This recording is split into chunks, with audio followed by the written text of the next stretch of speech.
From here starts the speaking test.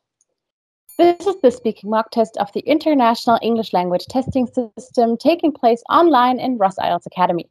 The candidate is Sama. The candidate number is 01313458. The examiner is Luise Meinosch, examiner number 443533. Good afternoon, my name is Luise. Would you please tell me your full name? My name is Sama Abubakar.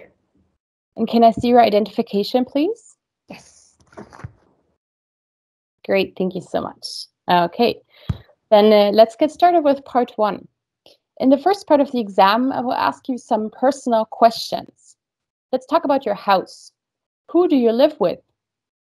Currently, I live with my husband in an apartment of 2 bedrooms. Actually, we moved here just 20 days ago. Before that, we used to live in a semi-detached house of 1 bedroom. Mm-hmm. And what is your favorite room in your house? Oh, I love my bedroom because it's bright and warm. I just decorate it as I want. I also set up some flowers here and there. Mm-hmm. Also, I have my favorite dressing table with illuminating lights. It's such a beautiful place to stay there. Also, I enjoy reading, studying, listening to music there. Okay, So I great. spend most of my time there. Great. And do you like visitors coming to your house? Seriously speaking, yes, I love visitors. Actually, I mostly invite my friends, my cousins, and yeah, my husband's friends as well. Mm-hmm. And I make them a very delicious food, and we enjoy eating together. Great. Okay, now let's talk about traveling. Where was the last place that you visited on holiday?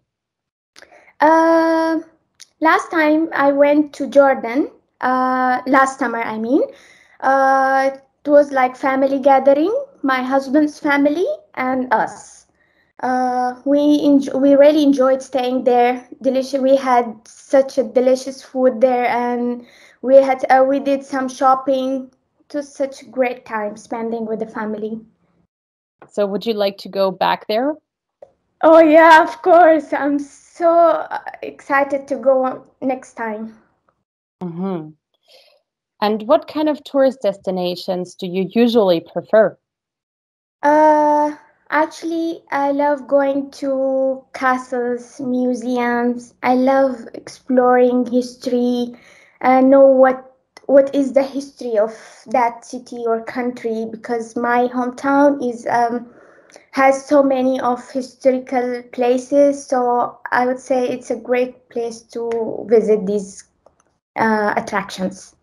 Okay, now let's move on to talk about outdoor activities. What outdoor sports do you like? Oh, this is interesting question.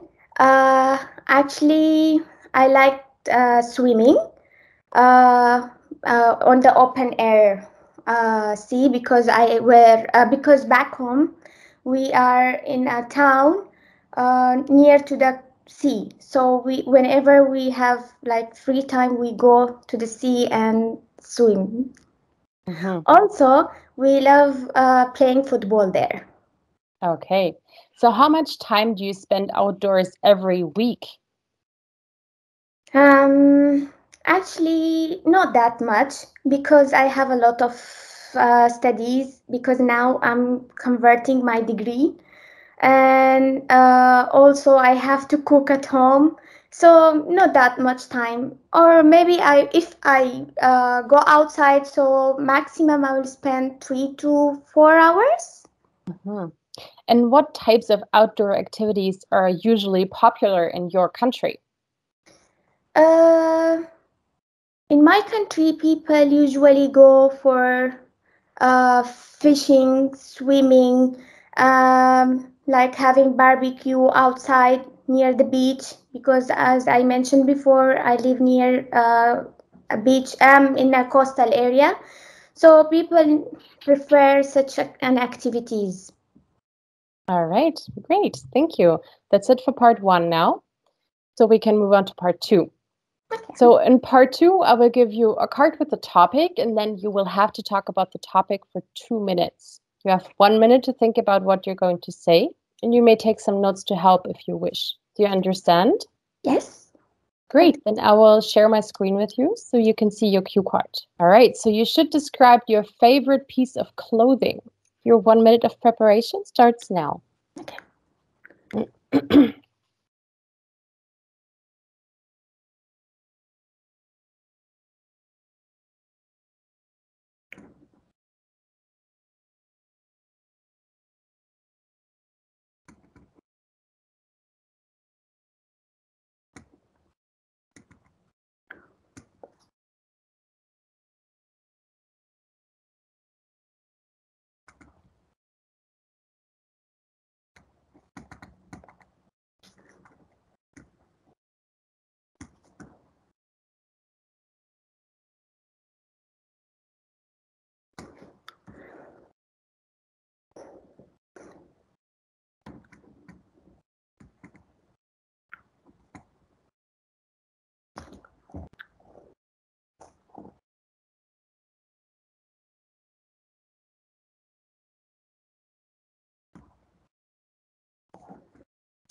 Okay, so your 1 minute is over. You may start speaking now.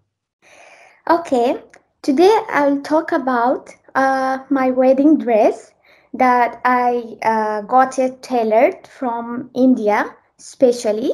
I asked the tailor to make it full of crystals. So in the wedding time, it makes me very bright, and actually I wear it occasionally because it's so heavy because of the crystals on it. And I wore it twice. One time I wore it in my wedding, and the next time I wore it on my brother's wedding. I feel really happy wearing this cloth because it makes me feel like princess. And its color is bright red, so I feel like, yeah, I'm looking like such a model, doing my hairstyle, wear some makeup, and I feel it's such a nice idea to have uh, such a piece of cloth from India, because I'm from India and I love such kind of Indian authentic dress. So I wish that to tailor my wedding dress in from India.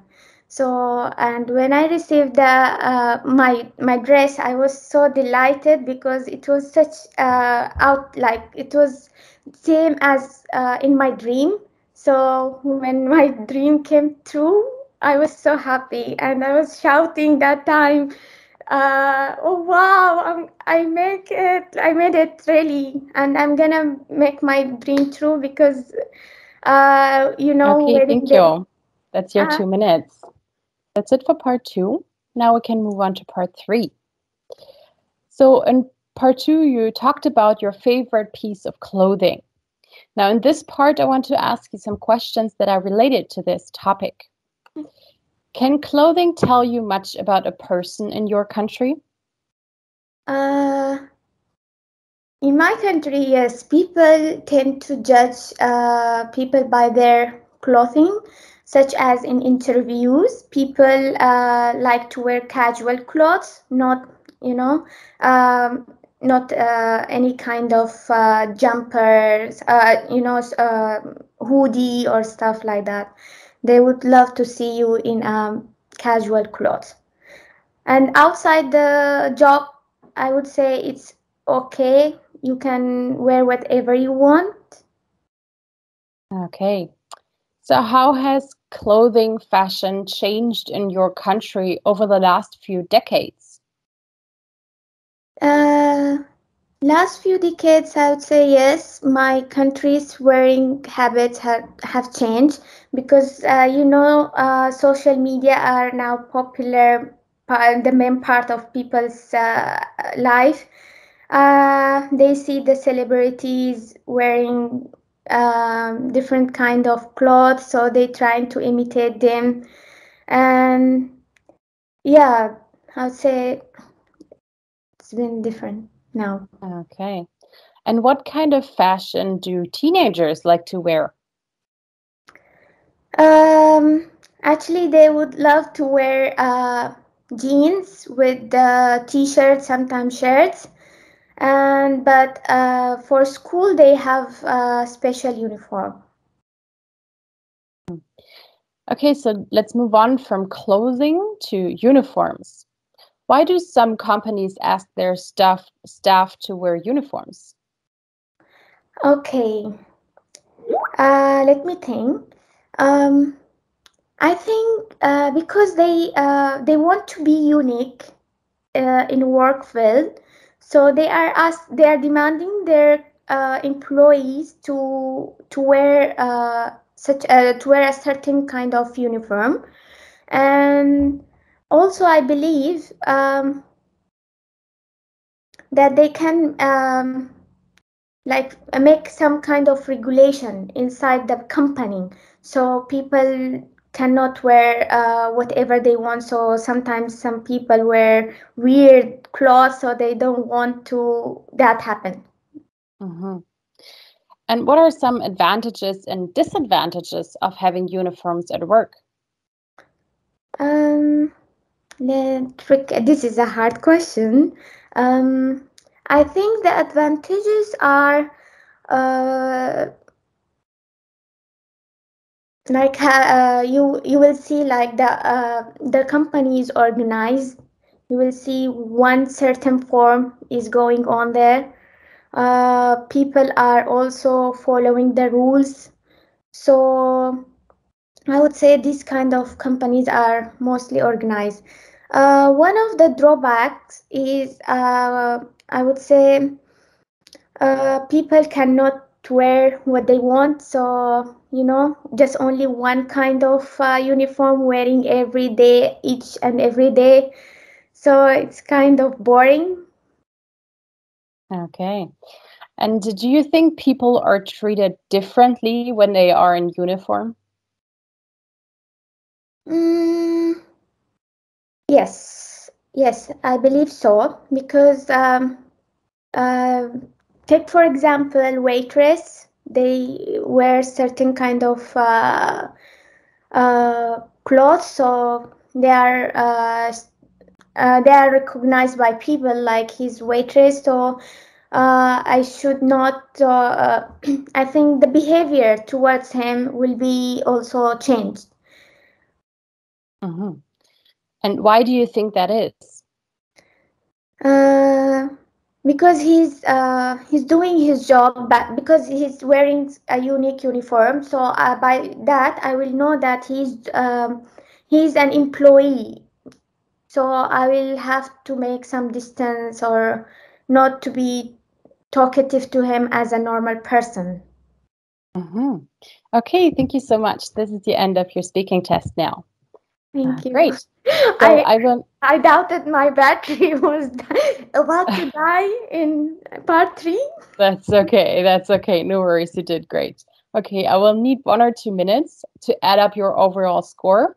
I will mute myself for that, but then I'll be right back with you and then we can talk about your feedback. All right? No worries. Great. Okay, I'll be right back. Bronze. This package is comprised of the offline educational videos for the 4 skills, including listening, reading, writing, and speaking. In these videos, you will learn all the necessary techniques that you will need to apply for the IELTS exam. Apart from the educational videos, you will have full access to enormous resources to practice the strategies that you learn. You will also have 63 level British-based podcasts produced by the Academy, not only to help you improve your listening, but also to enhance your vocabulary range and pronunciation. In addition to all the mentioned resources, You will be provided with useful grammar and collocation files to get your target score with a better level of knowledge. Join us and become our next successful candidate. Okay, great. Then let's see how you did. So before I talk about the criteria, I just want to give you a general idea of each of the parts, right? So as you might have heard before, part 1 is more personal questions, and you're supposed to give rather short answers, depending on how long they are, maybe 3 or 4 sentences. So there's no need to go into much detail there. Just give your, short answers, and then you're good. I think the length that you had now for your answers was nice. Maybe even some of them a little bit too long, but I think it was fine. Then part 2 is all about talking at length, right? So it's crucial here that you cover your full 2 minutes and cover all the bullet points that you see on the cue card. I think you did nicely. You definitely covered the full 2 minutes. You kept talking. So that's the very important part here. And then part 3 is more your coherent answers, right? So a little bit longer than part 1, connecting your ideas, developing your topic a little bit more. In this case, I think some of your answers were a little bit too short. You could do a little bit more there. And then, I can talk to you about that, how you can achieve that. Okay, great. So that's that for the parts. Now we can move on to your criteria, right? So the first one is your fluency and coherence. Then comes your lexical resource, which is your vocabulary, grammar and accuracy, and your pronunciation. So let's start with your fluency and coherence. I think generally what you do very nicely is give a natural reaction to the questions, right? I don't feel like you need to, come up with too much to react at first. And something very smart that you did is some answers you started with, let me think, and then you went on, or said something like, this is a hard question. That is very smart, actually, because that buys you those 2 or 3 seconds, even if it's just that, but that buys you a little bit of time to think about what you're going to say. So that's definitely a good thing. Try to do that instead of hesitating, right? Because otherwise it's going to break off your fluency. Mm-hmm. Okay. Or things like, this is an interesting question. You said that as well. So that was great to do that. You also had some nice discourse markers that you used, things like, I would say, take, for example, this and that, things like that. However, I think when it comes to your linking words, so your connectives, you could bring a little bit more variation in there, right? So you used a lot of and, so, because, but, those are those typical words that you use. Try to bring more variation in there. I'm pretty sure you know some of the other alternatives that you can use, things like in addition or additionally, moreover, or use just however instead of but, just once. That can really boost your fluency a little bit, right? Yeah. Great. As I said before, I think some of your answers in part 3 were a little bit short. I think I felt like you were getting more nervous by the second. But, you did fine, don't stress yourself too much. Just keep going and try to show off as much as you can from, what you got. And then one more thing in part 3, one of the questions was, how has fashion changed? And your answer was, yes, it has changed, but you didn't really explain that much about how it changed. Just as a little tip, pay very close attention to what the question is. The good thing is that you still, said something. You just kept going and you said something and you had a great, coherent answer. It was just not 100% the answer to what we were, what the question asked for. Right. Just this little thing. As I said before, the good thing is that you kept talking. Just pay very close attention to the actual questions. Great. You did have some hesitation here and there. Maybe try to fill that a little bit with, I don't know, like you have those fillers, like things like, actually, what, things like that, try to fill that a little bit so it doesn't break off your fluency overall. And then I think one little tip for you is I felt like you try to answer all questions truthfully. You don't have to do that. You can lie, right? When you're giving examples, when you're talking about whatever, I don't know, you can just lie, right? You can say I wore my wedding dress to 4 different occasions and then talk about all of them, even though you wore a different dress to that occasion. That doesn't matter, right? But that gives you more stuff to talk about when you just lie about something, right? That's just a little tip from me. Yeah, Okay, so I think overall I would give you a 6 for your fluency and coherence today. Now moving on to your Lexical Resource. I think you are definitely comfortable with speaking in English, right? So that's what I felt like. You were comfortable using some more, some less common expressions or some, idiomatic language. Do you use things like converting my degree or live in a coastal area? People tend to judge. Those are great expressions. And when you're comfortable and confident about using them, go for it, right? Because you did. It sounded great. You did paraphrase nicely at times, right? So, for example, you used like for instead of like, you said I love or enjoy this and that, or instead of repeating the word disadvantage, you said drawbacks. That's definitely important, right? Keep that up. Keep in mind that you try to not repeat your own words or not repeat exactly the same words as I asked in the question. You did good there. So that's why I gave you a 7 for your vocabulary today. Okay, thank you. Great. Now moving on to your grammar and accuracy. I think generally you try to, use some more complex structures as well, some relative clauses, conditional clauses. You did try to bring in as many tenses as you could, which is great because a range of tenses is always very important. However, when it comes to your tenses, I think you sometimes try to do too much and then you mix them up. So, for example, when you were talking about waiters, you said, I will know that they are an employee. The will is not necessary here. I know that they are an employee, right? You do know in that exact moment. It's not in the future. Sorry, can you repeat that again? Sorry, this point. Of course I can. Sorry. When it comes to your tenses, right, you sometimes mix them up a little bit. For example, you said, I will know that they are an employee. But in this case, you're talking about a present tense. I know that they are, right? So don't try to do too much there when it comes to your tenses. Just, use them naturally. And I think generally, that this is just a general advice, especially when you're telling a story, for example, about your wedding dress. Be very sure to stick to the same tense. Don't mix them up because that does happen sometimes when people get nervous. They bring in present tense where it doesn't belong. So especially when you're telling a story that happened in the past, be sure to stick to the past tense. All right. Okay. And then just 2 little things is here and there, I think like once or twice you forgot your articles in there. So for example, you said, this is interesting question. This is an interesting question, right? Yeah. Little things that sometimes, get lost in the process. So pay attention to that.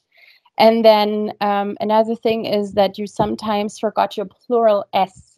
This is also a very typical mistake, right? So for example, you said, take waitress, they are this and that. So when you say they, you're obviously talking about more than one waitress, right? So you need to say waitresses or waiters, don't forget your S in the end because you were talking about more than one person. Yes. Right. Okay, great. So overall, I would give you a 6 for your grammar and accuracy.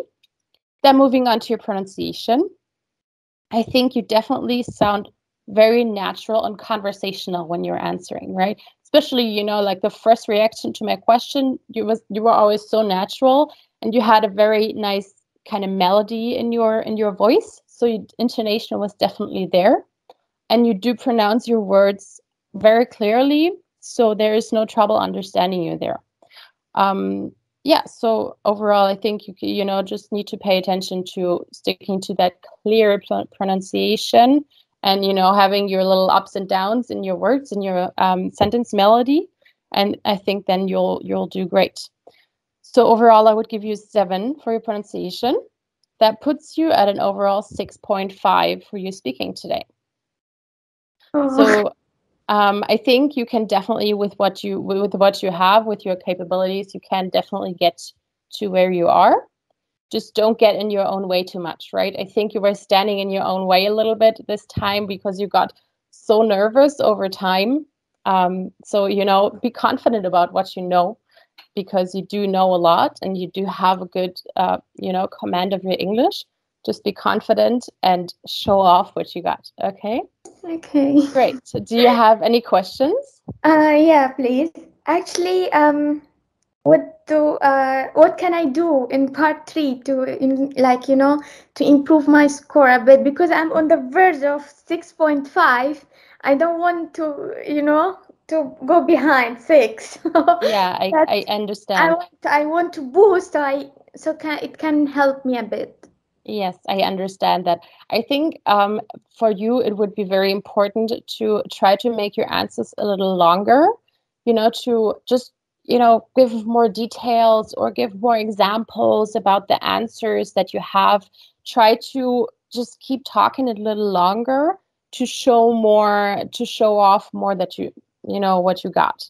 Kind of, boosting your fluency there a little bit and fill your little pauses that you have with some fillers or some of those boosters that that you used, for example, in the beginning of your answers. I think that could be a very good point for you to boost part 3, because I think that was the part where you lost most of your fluency because you got so nervous, right?